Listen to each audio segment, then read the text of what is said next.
análisis y este debate general que viene llevando adelante el país en torno al tema de seguridad, pero con otra polémica que no es la primera, entre dos carteras. Estamos hablando del Ministerio del Interior y estamos hablando de la Suprema Corte de Justicia, con respecto a una de las posibilidades en que se regula la suerte de los delincuentes hoy en nuestro país, y es la famosa ley de libertad vigilada. ¿Qué decía uno y qué decía otro? A ver. Este jueves el semanario Búsqueda afirma que el Ministerio del Interior está preocupado porque este año unas 4.000 personas podrían pasar al régimen de libertad vigilada. El ministro de la Suprema Corte de Justicia, Jorge Chediak, cree que las verdaderas penas son la cárcel y la prisión domiciliaria con control electrónico. Las otras, más que penas, son molestias.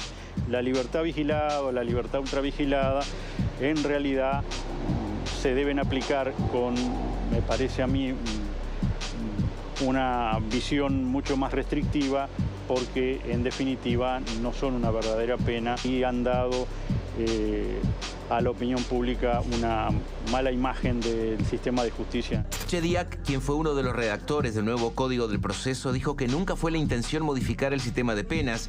Sin embargo, su aplicación ha tenido como consecuencia una baja de esas penas. Para quienes creemos que el quantum punitivo es importante, es determinante para el control de la delincuencia y que las penas como estaban en Uruguay estaban bastante bien, que no era necesario rebajarlas, bueno, no es un factor que contribuya al control del delito. El ministro cree que el nuevo Código del Proceso tuvo impacto en la inseguridad, pero no fue el único factor. Recordó que hay una tendencia al alza de los delitos que viene por lo menos desde 1985. Sin embargo, el código tiene cosas que hay que corregir. El 97% de los casos se resuelve por juicios abreviados, donde el acusado y la fiscalía pactan todo, incluida la pena. Acotar muy firmemente la posibilidad de ocurrir al proceso abreviado, porque el proceso abreviado no transparenta todo aquello que decíamos con gran firmeza, va a aumentar en las audiencias la posibilidad de la transparencia, vamos a ver cómo funciona el sistema, los periodistas van a poder estar presentes, van a poder ver cómo se interroga, qué dicen los testigos, qué dicen los fiscales, qué dicen... Bueno, todo eso no se da. Chediak cree que se recurre al juicio abreviado en el afán de evitar que se acumulen casos en las bandejas. Planteó que ese recurso solo se pueda aplicar en delitos que tengan una pena de 3 años y no de 6 como hasta ahora. Eso dejaría fuera del juicio abreviado a las rapiñas. Bien. Nosotros hemos asistido bastante, ¿no?, a discusiones de esta naturaleza, que se va pasando la responsabilidad de las estadísticas, del aumento y de los récords en cifras de criminalidad al Código de Proceso Penal. Bueno, no, a la falta de recursos para la aplicación correcta del Código Penal. Bueno, no, a la falta de capacitación de los fiscales. Bueno, no. En definitiva, está siempre latente esa sensación de que la delincuencia sube porque hay cierta percepción bueno, según Bonomi, sube porque los delincuentes tienen voluntad de delinquir. Está, pero ponele, aparte, sube porque aparentemente no hay esa frase que decía el propio Chediak, sensación de quantum punitivo, ¿no?, que está bastante flojo en eso. Algunos dicen, no, porque los delincuentes no leen el código. No es que no lean el código, es que sobrevuela los institutos del tipo libertad vigilada, libertad anticipada, procesos abreviados. Esa es una percepción que la tenemos los ciudadanos comunes. ¿No la van a tener también los delincuentes? Pregunto. Sí, claro que lo tienen. ¿Sabes qué? Me gustaría incorporar a este tape que presenta el tema, declaraciones del fiscal Díaz sobre este mismo tema, que fueron en las últimas horas y seguramente no hubo tiempo de ponerlo aquí, pero que traducen el nivel de desinteligencia que hay, ya no entre el Ministerio del Interior y el Poder Judicial. Ahora la desinteligencia es entre el Ministerio del Interior, el Poder Judicial y la Fiscalía. Fíjense lo que dice el fiscal de Corte en las últimas horas. Lo publicó en su página de Facebook, o sea que es de dominio público. Llama la atención la preocupación del Ministerio del Interior por la aplicación por parte de los fiscales de una ley que la propia cartera impulsó, la ley 19.446 de libertad vigilada. O sea que el fiscal Díaz le llama la atención que el Ministerio del Interior se preocupe por una ley que se impulsó desde el propio Ministerio del Interior. Y sigue diciendo el fiscal Díaz, Advertimos, dice él, hablando en plural, advertimos sobre su aplicación en la Comisión de Seguridad de Diputados. Si se la considera inadecuada, corresponde su modificación o derogación. No expresar preocupación por su aplicación, refiriéndose a las declaraciones de Bonomi. Y llama la atención la vinculación que se pretende hacer al Código de Procedimiento Penal y a los procesos abreviados. Es decir, que hay una desinteligencia absoluta. Entonces, en ese clima, en esa atmósfera, la ciudadanía solamente puede ver con mayor preocupación de la que tenía ayer cómo se dilucidan los conflictos a nivel de la justicia, los conflictos penales. Porque ya hay desinteligencia entre el fiscal y el Ministerio del Interior. Realmente están entrando en un pantanal que no sé cómo van a salir. Desde la perspectiva de los abogados penalistas, y le damos la bienvenida a Pablo Casas, que nos está acompañando en el día de hoy. ¿Se hace la misma lectura? No, para nada, para nada. Yo no estoy de acuerdo con las declaraciones... ¿De quién? De Chediak. No estoy de acuerdo con las declaraciones de Chediak. Yo creo que el instituto de lo que estaban hablando, de la libertad vigilada, vigilada intensiva y demás, es un buen instituto si se aplica en forma correcta. No es pena sino molestia, ¿no está de acuerdo con eso? No, para nada, no. A ver, hay que ponerse en contexto. Antiguamente con el viejo código, usted cometía un delito de hurto simple, no tenía antecedentes, lo procesaban y se iba para la casa y no pasaba absolutamente nada. Nada, salía caminando por el juzgado y no pasaba nada. Hoy usted comete un delito de hurto simple y puede acordar un juicio abreviado, por supuesto, con la Fiscalía y tener una libertad vigilada por X cantidad de tiempo que cumpla, se presente en la seccional, 2 horas por día. Bien, ¿cuál es la diferencia entre eso y salir caminando sin que pase nada? Explíqueme, porque ¿dónde está la oficina que supervisa la libertad vigilada 24 horas? Lo que pasa es que ahí entramos en un tema de que si la OSLA tiene o no tiene los recursos suficientes para cumplir con eso. Pero, o sea, es lo que Pero dígame cuál sería la diferencia entre salir directamente sin procesamiento o salir procesado pero con una única pena que sea la libertad vigilada. La diferencia es que antes no molestaba y ahora sí. Claro, no, pero aparte de eso, la libertad vigilada tiene varios ítems, no es que sea simplemente presentarse en la seccional. Yo le puedo poner una libertad vigilada de repente por 6 meses y con la presentación un tratamiento de pronto que tenga médico porque tiene cual o tal falencia. O de repente que realice un trabajo X. O sea, hay una carga para el formalizado real que dependerá del acuerdo que tenga con la Fiscalía en cuanto a que la carga sea más o menos pesada. Pero es una carga que antiguamente no la tenían. Que ahora esa carga que tiene se puede implementar en forma correcta, ese es otro asunto. Que la OSLA no tiene los recursos suficientes hoy en día para cumplir con las medidas de libertad vigilada que se acuerdan con los fiscales y determinan los jueces, ese es otro tema. No hay que olvidar que la OSLA no puede de ninguna forma decir a esta persona nosotros recomendamos poner tal o cual medida. Lo único que hace la OSLA es cumplir con las medidas que salen del juzgado. Si no las puede cumplir la OSLA no es un tema ni de la Fiscalía, ni de los defensores, y mucho menos del juzgado. Esa es una realidad. Estamos hablando siempre de un tema de recursos. Bueno, pero tampoco eso es excusa cuando, por ejemplo, se pretende bajar penas porque el sistema carcelario no rehabilita. Esos son argumentos que a veces sí, a veces no. No, usted está poniendo que el tema de los recursos va por fuera de las decisiones. No, está justamente muy en el medio de las decisiones. Porque se está mandando a una libertad vigilada a sabiendas que, por falta de recursos, tal vez no sea la más vigilada de las libertades. En eso estoy de acuerdo. Lo que yo estoy diciendo es que el instituto no me parece malo. El problema es la aplicación del instituto. Ese es el tema. A eso es a lo que yo me refiero. No es malo el instituto para nada, si se aplica en forma correcta. Estamos hablando de que de repente sale una persona con una libertad vigilada por 10 meses con un uso de tobillera y hay lugares donde no hay tobilleras. Ahí tiene un ejemplo clarísimo. Claro, bueno, pero el fiscal no puede prever si hay o no tobilleras. Y el juez tampoco. Las tobilleras tienen que estar. Ese es otro asunto. Ellos se preocupan de aplicar la norma. Bien, pero entiende que el ciudadano común ve todo eso junto y dice sistema. Totalmente. O sea, no está haciendo la discriminación de los roles de cada uno. Ve eso y dice el sistema. El sistema me está fallando. Totalmente de acuerdo. ¿Por acá, pero? Yo creo que hoy decía Pascal, se están metiendo en un pantanal. Yo creo que en el pantanal ya estamos, no sé si podemos estar más abajo en el pantanal, porque estamos otra vez con el tema del código. Otra vez la Fiscalía le echa la culpa a los jueces. Los jueces, el Ministerio del Interior, ahora, antes era el código, ahora es esta ley que lo que hace es dar más libertades, y entonces, por las dudas que los delitos sigan aumentando, seguramente va a ser este instituto el culpable de que los delitos sigan aumentando. Yo creo, y el otro día lo decía aquí, me parece la iniciativa de José Amorín, por ejemplo, de juntar a todas las partes que están vinculadas con este código, un buen intento desde el Poder Legislativo de decir, señores, la ola nos tapó.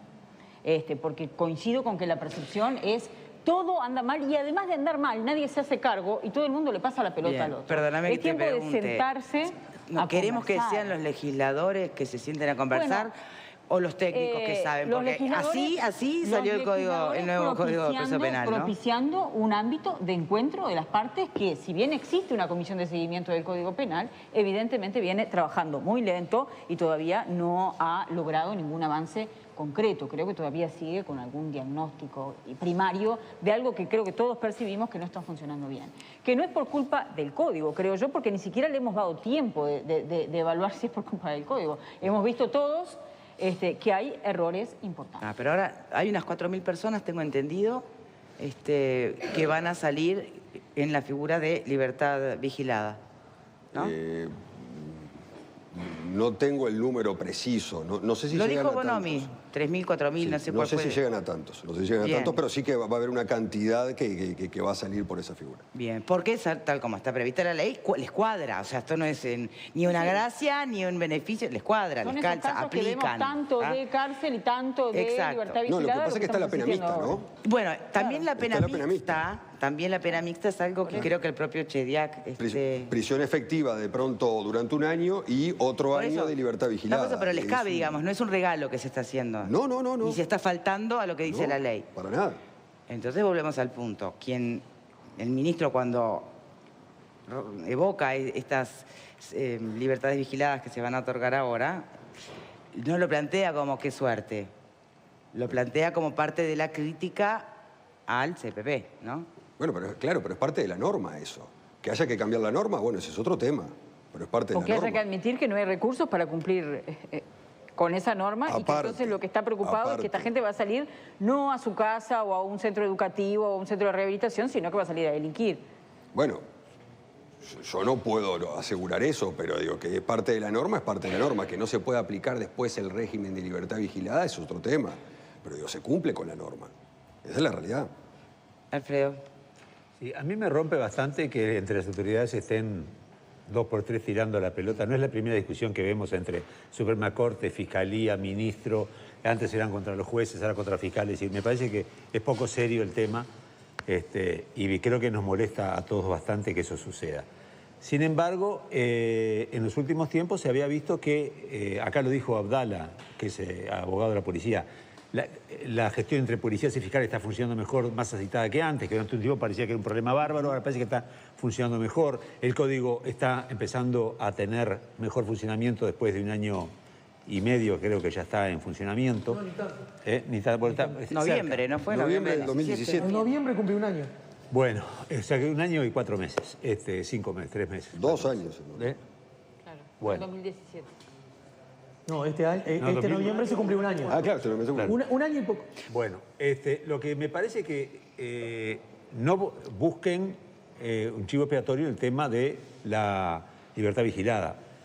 ¿Quién no ha visto películas de otros países, creo que donde están los presos y los vigilan, los controlan? Es decir, hablamos de la necesaria rehabilitación de los presos, porque si los dejamos presos donde estaban, salen la mayoría peor de lo que están. Yo creo que la libertad vigilada, bien instrumentada, es un mecanismo de rehabilitación e inserción de los presos, que si los dejamos adentro durante X cantidad de tiempo, muchas veces salen peor de lo que piensan. Lo que sí me parece que tiene que ser básico es que se den los recursos para que la oficina... La OSLA. La OSLA. Oficina de Seguimiento. La Oficina de Seguimiento de Libertad Asistida, se llama, ¿no? Exacto. Realmente pueda funcionar en serio. que no pase como con la ley de violencia de género, que se hizo la ley y no salieron recursos. ¿Y vos te pensás que está preparada la OSLA para ir a No sé, vigilar no conozco la OSLA. ¿La OSLA está preparada? No, 3.000, 4.000 personas. No empecemos con la cifra de que van a soltar 4.000 pesos, porque ¿se acuerdan los líos que estamos pagando de los 700 pesos del año 2004? Van a empezar con los 4.000 pesos. Entonces, seguimos aumentando la paranoia que ya vivimos varias veces en este programa. Yo creo Entonces les ponemos globos y bienvenidos. No, tratamos que se rehabiliten, tratamos que la cosa funcione en serio. Y bueno, y en ese... A ver, bien. Dejate de bromar. En esa rehabilitación, ¿dónde deberían rehabilitarse? En el entorno mismo desde donde muchas veces se gesta, y es su propio entorno, ¿no? Que gesta, o es la génesis de después una carrera delictiva. ¿Ahí de vuelta los ponemos? ¿O se supone que la rehabilitación debería ser en el propio sistema carcelario? Es que está probado que la... A ver, ¿qué? Yo creo que hay dos cosas. A mí, Sí, me vuelvo experto carcelario en cualquier momento. Acá te volvés experto en todo, es una cosa maravillosa. Según la conductora sabemos de todo un poco. Yo creo no sabes nada y para qué Pero venís bien. Ay, me volvé. Venís bien. Vengo bien, gracias. Usted puede, yo lo que creo es que hay gente cuando está presa que pierde totalmente vínculos y sale desvinculada. Lo que vemos hoy en situación de calle es gente hoy que está desvinculada, no tiene vínculos ninguno. Me parece que lo que hay que hacer es una inserción. El Zunca, por ejemplo, estaba dando a la gente que salía libre de la cárcel, la estaba integrando a trabajo. Está perfecto. Es decir, entonces, me parece que hay que después de que cumplen cumplen su pena. Sí. Pero no, depende de la pena que haya tenido. A ver, Claro, depende de los creo delitos. que mi pregunta era clara, ¿no? Se supone que la pena mixta o la libertad vigilada anticipa la supuesta reinserción que vendría post cumplimiento de la pena privado de libertad, anticipa esa reinserción. ¿Pero reinserción a dónde? Muchas veces, justamente, siempre se dice que lo difícil que es para la persona que recupera la libertad tras cumplir con su pena es poder, en ese mismo círculo social en el que está, no volver a caer. Porque eso es el gran desafío.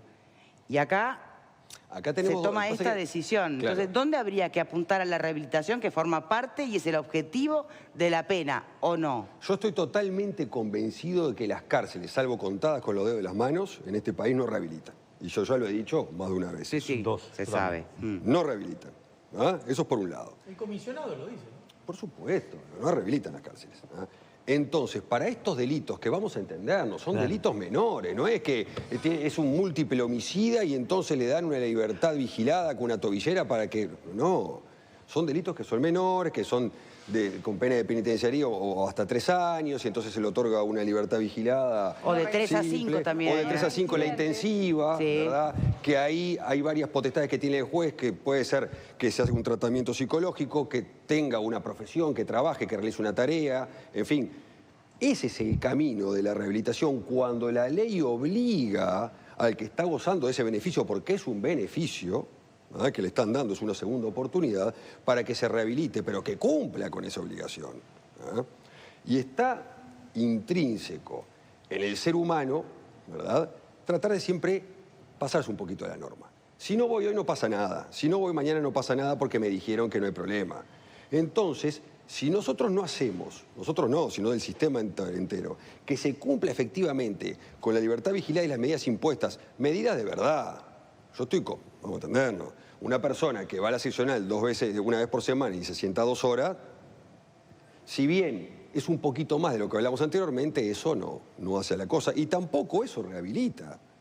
Rehabilita algo que diga, bueno, perfecto, usted tiene que hacer determinado oficio y nos tiene que demostrar que estuvo 4 horas por día realizando tal tarea. Y esa tarea aparte la va a realizar en tal asociación civil sin fines de lucro para dar una mano en este tema. Y entonces eso reporta un beneficio a la sociedad y aparte también le crea una línea de conducta al individuo. Exacto. ¿Y por qué eso no se piensa, no se aporta, no se plantea? Y siempre nos quedamos en, ¿la cárcel no rehabilita? No, pero nadie dice vamos a hacer que las cárceles rehabiliten. La libertad vigilada no tiene recursos como para que sea realmente vigilada esa libertad vigilada. ¿Alguien aporta a hacer un cambio como para que entonces esa libertad vigilada tenga otra dirección? Por ejemplo, yo estoy convencido de que hay que volcar recursos a la OSLA, muchísimos recursos, para que puedan implementarlo. Porque la dirección de la OSLA, que me consta a mí, pone el máximo esfuerzo para poder cumplir con todo lo que se le asigna, pero es imposible. ¿Cuánta gente tiene trabajando? No recuerdo exactamente, pero son muy pocos. Pero aparte, antes del código anterior, ¿verdad?, que existía la OSLA también, el Instituto de Libertad Vigilada y demás, de repente había, yo qué sé, 30 personas por año que tenían esa medida. Entonces era mucho más sencillo, capaz que iba un funcionario hasta la casa y golpeaba. Eso se fue multiplicando exponencialmente y hoy en día, ¿Cuál es el universo de personas con libertad vigilada? No tengo el número exacto, pero debe andar aproximadamente en unas 3.000 y pico de personas. Y además estas nuevas que les va a corresponder ahora. No, esto es aparte, son los que están privados de libertad, que están cumpliendo pena de prisión y el resto de la pena lo van a cumplir con libertad vigilada. Exacto, pena mixta. Entonces, si esa oficina que exponencialmente todos los años crece y los recursos son más o menos similares, es imposible que cumpla con la función. Eso es una realidad. Entonces, si no se vuelcan más recursos para ir, por lo menos las personas que tengan ese sistema, se va a perder la rehabilitación o la oportunidad de que se rehabiliten. Eso Entonces van a haber más delitos. Yo no sé si la persona de repente va a delinquir o no, ¿verdad? Pero lo que sí estoy seguro de que si una persona podría volver a delinquir, si se aplica el sistema de libertad vigilada como debe aplicarse, con determinadas obligaciones reales y de verdad, es altamente probable que esa persona se encauce. Ale, ¿vos pensás que va a haber más delitos a la luz de esto? A diferencia de lo que suele decirse, a mí me parece que en este caso el sistema acusatorio, que está hace 22 segundos en la historia del país que está instalado. Recién teníamos la confusión, estamos hablando tanto y yo hace como 2 años, apenas un año. Además, no nos olvidemos que, bueno, la feria judicial, más allá que igual sigue vigente, etc. Lo que quiero decir es esto. A mí, a diferencia de lo que se dice, incluso por el sistema político todo, y en particular por los gobernantes, acerca de la mala noticia que significa la instalación de este nuevo código, yo creo que está oficiando como una buena noticia, porque está sirviendo de perfecta excusa que refleja otros problemas que tiene el Uruguay con relación a las políticas de seguridad. Y viene bien usar una excusa sobre algo que por algún motivo se transformó como en el malo de la película. Curiosamente que es el sistema aplicado en casi todo el mundo desarrollado, libre y democrático. Por otra parte... Deben haber recursos para poder... Si me equivoco... Claro. Bueno, pero entonces, a ver dónde ponemos el foco. Sí, estamos de acuerdo. A ver dónde ponemos el foco. Acá hay un asunto arriba de la mesa, creo que... Con Verónica, creo recordar que en algo coincidíamos. A propósito del trabajo de los fiscales, que ha sido muy grande, que ha aumentado muy mucho y que necesita cierto tiempo de expertise, de saber cómo funciona, cualquiera puede entenderlo. De todas maneras, en Uruguay, los juicios abreviados están alcanzando porcentajes más altos que en otros lugares, en otros sistemas. Ojo que los juicios abreviados también son mayoritarios en otros sistemas, pero acá más. ¿Y por qué? Porque realmente se ha encontrado la razón justa para encontrar... No, muchas veces porque para que no se amontonen en carpeta, en eso creo que eché día en boca, salimos de esto rápido. Bueno, acá estamos demostrando que estamos usando una herramienta de mala manera. Es algo así como que empecemos a levantar corners a cada rato en un equipo de fútbol simplemente porque somos buenos cabeceando y en realidad no sabemos llegar al gol de otra manera. Es el fast food de la justicia. De algún modo. Y eso lo que ¿Qué hace justicia es esa, entonces? Deslegitimar el instrumento. Y eso es algo que no debiéramos permitirnos como comunidad y como república. Pero otra vez te van a decir que es por falta de recursos, porque los fiscales no duermen, porque tienen no sé cuántas horas, porque tenés un Gómez con 1.200 casos. No. Aquí lo han dicho. Subía. Está bien. Y lo dice la Asociación de Fiscales, no lo dice solo Subía desde su lugar de candidato ahora. ¿Lloran innecesariamente? ¿Cómo? ¿Lloran innecesariamente, abogado, los fiscales? No es que lloren innecesariamente, están sobrepasados de bueno, trabajo. entonces... Pero una cosa es que estén sobrepasados de trabajo y otra cosa es que arreglen cualquier cosa para no trabajar, que son cosas muy diferentes. Bueno. Ojo, ojo. No, pero no sé si la acusación es de para no trabajar, sino para que salgan como fritas, porque tienen muchos acumulados. Son sinónimos. Bueno. No necesariamente. No, yo creo que si lo hacen es porque me imagino yo que están pensando que están haciendo bien su trabajo.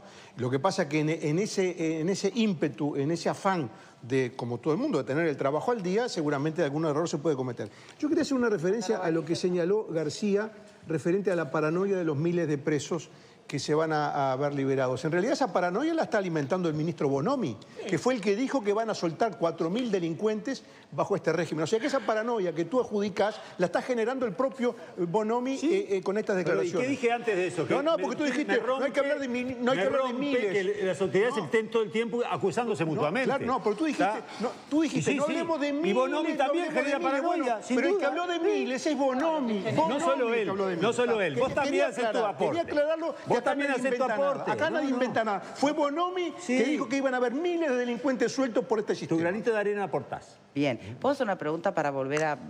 porque podamos seguir discutiendo eso con la valoración justa?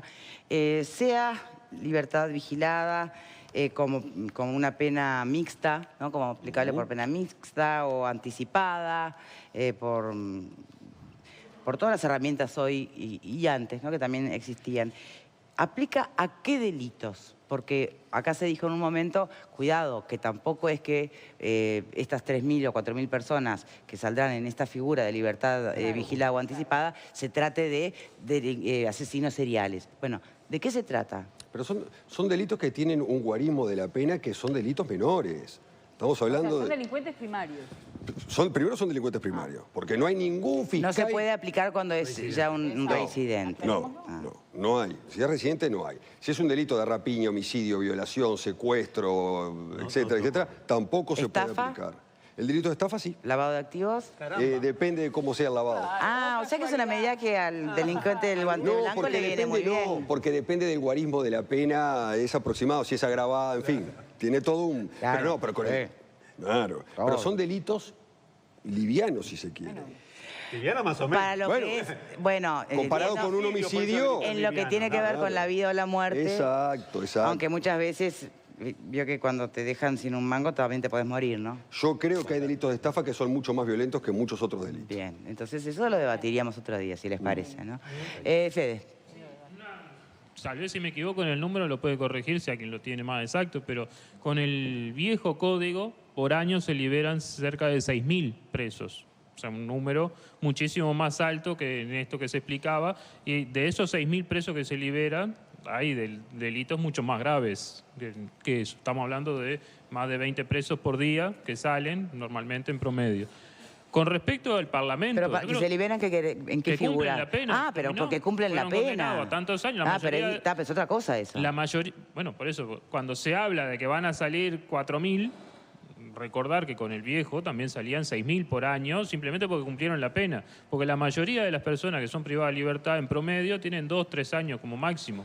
Son raros los casos, como el delincuente que fue abatido ayer en el traslado, que había estado 18 años preso, o algunos casos que son los más notorios que se conocen, porque son procesados a 30 más 15, que son los menos, pero la mayoría está procesado 2 o 3 años. Con respecto al Parlamento, yo creo que los legisladores son los que tienen que discutir con los distintos actores, sean con los que saben. Los que saben, pero son los legisladores los que tienen que modificar las leyes, hay que modificarlas. Pues si no, al Parlamento, en vez de ahora en octubre ir a votar a los legisladores, pondríamos que se llame un concurso de oposición y mérito para que entren los más capacitados a ver cómo va a ser, cómo se van a modificar las leyes. Y eso no es lo que funciona en Uruguay. Entonces, lo explicaban recién. O sea, y pongo el caso del comerciante de Canelón Chico, de Santa Rosa, no me acuerdo bien la localidad, el estacionero, que timó un disparo a un delincuente que la justicia entendió que era culpable y que también llegó a un acuerdo de libertad vigilada, 1 año, 2 meses de prisión efectiva y 3 años y pico de libertad vigilada. Y lo explicaba bien claro uno de los profesionales que vino, no se puede desocializar a una persona que tiene trabajo, que tiene un entorno familiar, que tiene un domicilio fijo y que es primario totalmente. Eso que aplica para una persona que mató a otra, más allá de la circunstancia, la justicia entendió que no correspondía. Hay muchos debates entre distintos abogados, profesionales, jueces que estuvo acá discutiendo si tendría que haber sido procesado o si no, pero creo que la discusión coincido con el profesional, es algo que se debe usar. Yo tengo entendido que hay muchos, no solamente con este caso, pero incluso hasta los que manejan alcoholizados y muchos más, que se le ponen penas alternativas, se le intima a que cumplan determinados trabajos voluntarios, que creo que debería profundizar un poco más. Bien. Nuestro invitado, reflexión final. porque si tenemos que hacer, finalmente yo no quiero reducirlo a tiene razón Bonomi o tiene razón Chediak. O tiene razón Díaz. Bueno, en realidad, sí, si se quiere, sí. Esto va a provocar un aumento incontrolable, yo voy a decir, Chediak, ¿no? De delincuencia o en lo absoluto. No, en realidad creo que todas las partes tienen una cuota de razón en su posición, y eso es una realidad, ¿verdad?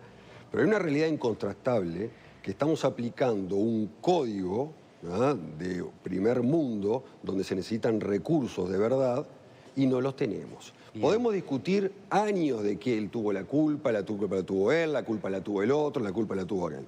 Pero si no volcamos los recursos en forma suficiente para que se cumpla el código, vamos a seguir discutiendo toda la vida. O sea, el río está revuelto, eso... Muy revuelto. Bien. Y cuando el río está revuelto, ¿la ganancia de quién es en este caso? Bueno, de algún pescador. Ahí está. Entonces, no está tan lejos de la realidad a percibir que el aumento de la delincuencia va no porque dejen de leer el código penal, sino porque ven que el río está revuelto. A ver, nosotros tenemos acá, no me quiero extender en el tema, pero nosotros tenemos acá la vedette de los delitos acá en este país, ¿cuál es? La rapiña. Convengamos que es la rapiña, ¿ok? La rapiña... Aunque el récord de ese homicidio es el que más aumenta, ¿no? Del incremento. Sí. Pero la vedette que tenemos nosotros es la rapiña. ¿Eh? Con el código viejo, usted hacía una rapiña y le daban un mínimo de 5 años y 3 meses, 4 meses, ¿no? Le daban más, pero de eso era lo mínimo. Hoy con la rapiña, se puede llegar hasta un acuerdo de pronto hasta unos 4 años y 2 meses, 3 meses. Yo no creo que el delincuente salga a rapiñar pensando que, bueno, perfecto, si hacía antes la rapiña, me comía 5 años y 6 meses, entonces capaz que me mantengo en mi casa. Pero ahora, como me van a dar 4 años y 2 meses, salgo a rapiñar, no tengo problema. Es un año menos, no vale la pena hacerlo. No creo que piensen de esa forma. No la veo por ese lado. ¿Y no pueden sospechar que le quepa o le calce algún acuerdo? Si es es que no, algún acuerdo justamente Pero por rapiña, con un acuerdo, ese es el guarismo mínimo que se puede llegar. Menos que eso no se puede. Entonces no creo que el delincuente piense, ahora con este nuevo código tenemos que salir todos a rapiñar. Pero vos lo mismo, estamos de acuerdo, no pasa si lee o no el código el delincuente. Claro. Lo que ves es río revuelto. Está bien, pero se come los 4 años. El cálculo que hace el delincuente no es sobre la pena Ay, me dicen que tenemos que cerrar. Sobre la chance que tiene de que lo puedan agarrar, que es casi pero esa cero. Es la mínima. Pero es igual que antes. Eso no ha cambiado. Con el mismo código. Eso no ha cambiado. Bueno, lo que pasa es que eso ya es incorporar entonces a la fuerza policial en este debate que estamos teniendo, que venía por el lado de Claro, bueno, las leyes y la justicia, ¿no? En fin, bueno, es interesante y da para mucho más. Lo convocamos otro día, ¿le parece? A las órdenes y feliz día gracias. para todas las mujeres. Muchas gracias. Pausa, ya venimos y tiempo será de los panelistas. Ya venimos.